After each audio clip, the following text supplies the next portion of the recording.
بسم اللہ الرحمن الرحیم۔ السلام علیکم ورحمۃ اللہ وبرکاتہ۔ درشتی کے مقابلے میں خوش کلامی۔ ایک دفعہ ایک عربی آیا اور اس نے حضور صلی اللہ علیہ وآلہ وسلم سے کچھ مانگا۔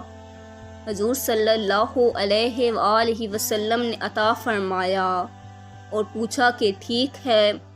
وہ درشتی سے بولا، نہیں، تم نے میرے ساتھ کچھ بھی سلوک نہیں کیا۔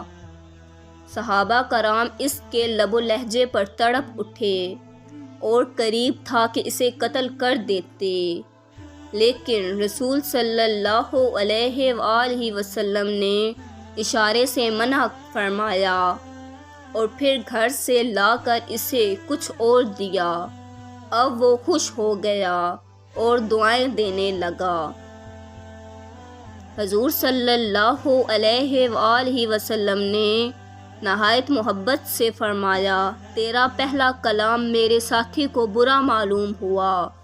تم پسند کرتے ہو کہ ان کے سامنے بھی یہی کلمات ادا کرو جو اب کر رہے ہو، اس طرح ان کے دل بھی تیری طرف سے صاف ہو جائیں گے۔ اس نے کہا، میں کہہ دوں گا۔ دوسرے دن حضور صلی اللہ علیہ وآلہ وسلم نے صحابہ کرام کے سامنے اس سے سوال کیا، اب تو مجھ سے خوش ہے نا؟ اس نے کہا، بے شک، اور پھر دعا دی۔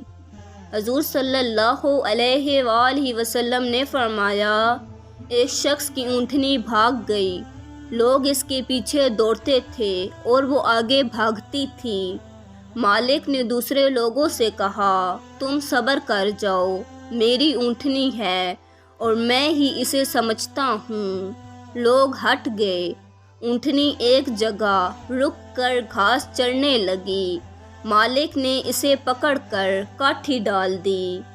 میری اور اس عربی کی مثال ایسی ہی تھی، تم اسے قتل کر دیتے تو بیچارہ جہنم میں جاتا۔